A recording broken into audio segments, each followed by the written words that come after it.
As we have seen in part 1, we all gathered up at meeting point number 1, met with some awesome riders, kept waiting a little for our another rider brother Senthil to arrive, but he was late. So we headed towards our next meeting point number 2.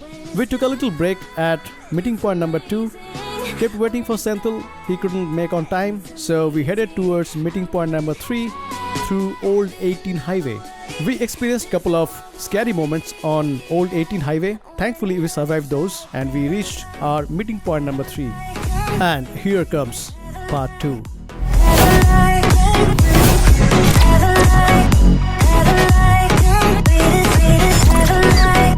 If you haven't checked part 1 yet, I have put the link in the description for you.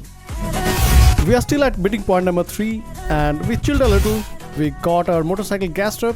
I requested David to wait for a while for Senthil to arrive, and finally Senthil made to this point on his beautiful Yamaha R1. So it's time to start our ride to hit Highway 181.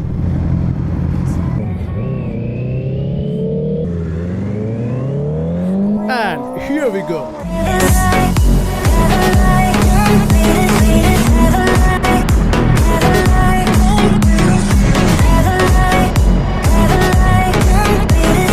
Our group was broken into 2 subgroups, Group A and Group B.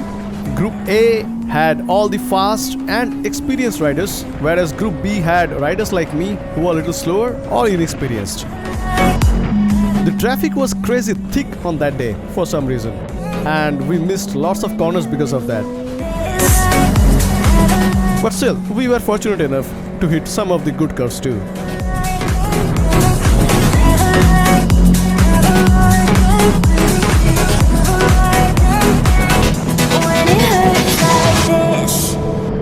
Our biggest enemies on this kind of curvy roads are dirt, mud, gravel and sand. And you have to be really careful from those.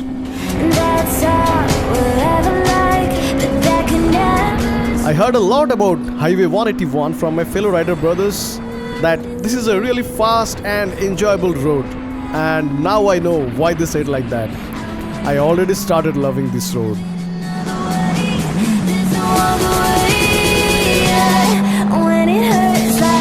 Most of the curves are kind of wide and fast, but some of the corners are sharp and very technical as well. So you have to always keep your eyes open while you ride for the first time on Highway 181.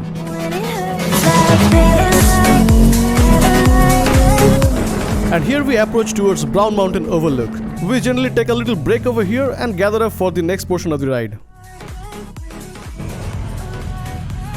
How many of us were left behind? Should be 7 bikes. The only one missing is your buddy. Okay. I didn't bring the extra knee guard. That's fine. Because I didn't know. I thought that you were not coming. Oh, no problem. I thought of bringing an extra pair of knee guard for Senthil, but I thought he's not coming, so I didn't bring it. Different looking. Okay, the break is over. Now we are going towards our meeting point number 4 through Highway 181.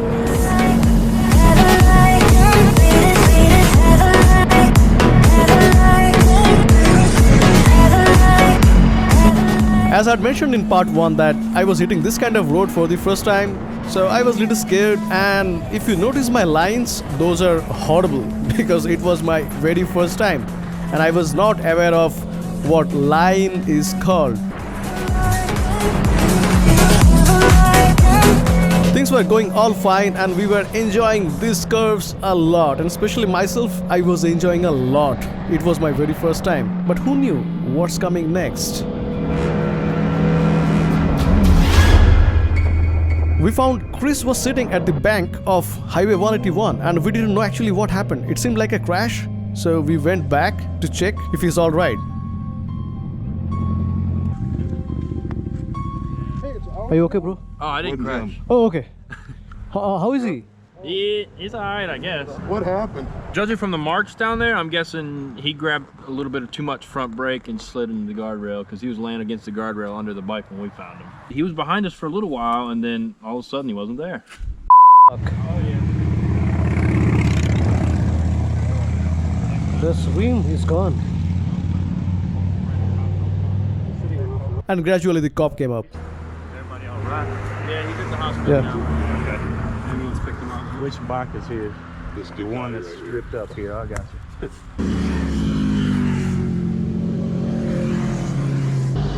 Crazy bikers. We were waiting for the towing vehicle to arrive to pick that broken motorcycle. Cannot take the name of the rider, but he was safe. Although he broke some of his bones, he was taken to the hospital. And here comes the towing vehicle. The broken motorcycle was picked up in the towing vehicle, and we are all set to go to our meeting point number 4. You might wonder why we are going so slow. It's because of the thick traffic on that day.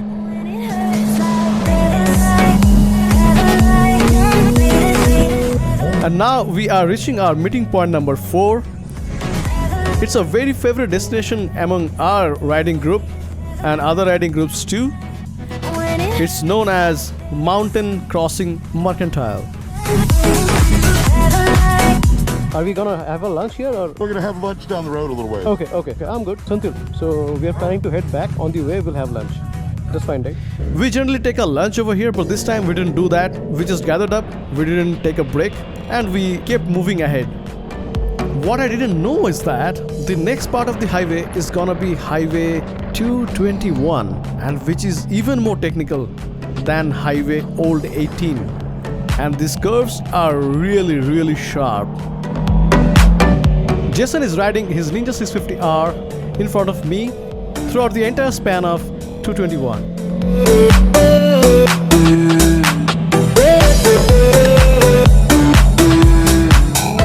I thought I was killing some good amount of chicken strip on my tires, but probably I was far away from the truth. We always keep our eyes open for children on the road. Whenever we see them, we slow down a lot because they are really adorable but unpredictable. We also kept our eyes open for possible gravel or mud or sand on the road because those can cause a big crash on this kind of curvy roads.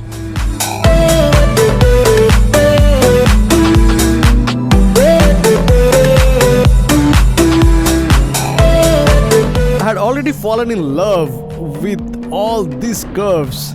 These were really awesome.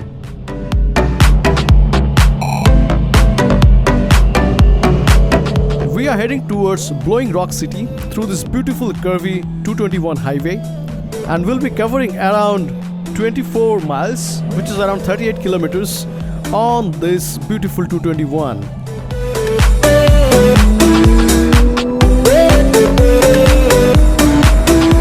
Blowing Rock City is just 5 miles away from this point. And I couldn't see Senthil on my mirror for a very long time, and I didn't know where he has gone or if he's doing alright. We reached the Blowing Rock City. Still I couldn't see him. So I stopped my motorcycle and started singing like, Senthil, come on buddy. Okay, jokes apart, I was really worried. You guys move ahead. I'll catch him up. I'll ride with him. Okay. You guys move ahead. So I let rest of the riders go ahead towards our meeting point number 5, where we'll have a lunch, and I thought to wait for Senthil. So don't know where Senthil is. I'm gonna find him out. I don't know if he's alright. And right at the moment I started my motorcycle to go ahead a little and turn back to find where Senthil is, I saw him on my mirrors. Do you see him? Yeah, there he is. So thankfully everything was going alright. We moved ahead to meet with rest of our group to have our lunch finally, because it was getting late and we were damn hungry.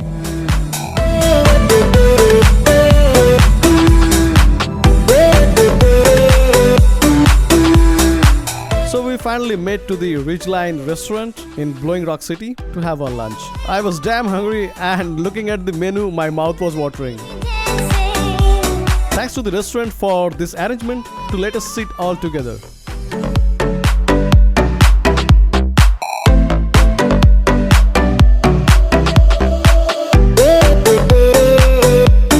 The lunch was very delicious and we enjoyed it thoroughly.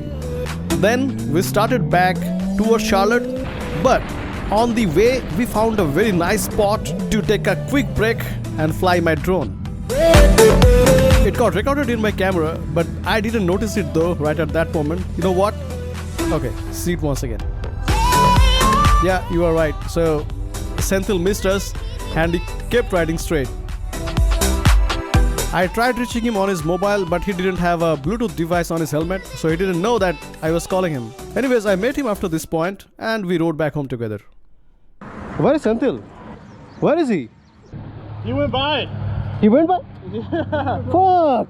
Oh, your buddy? Yeah, he's going.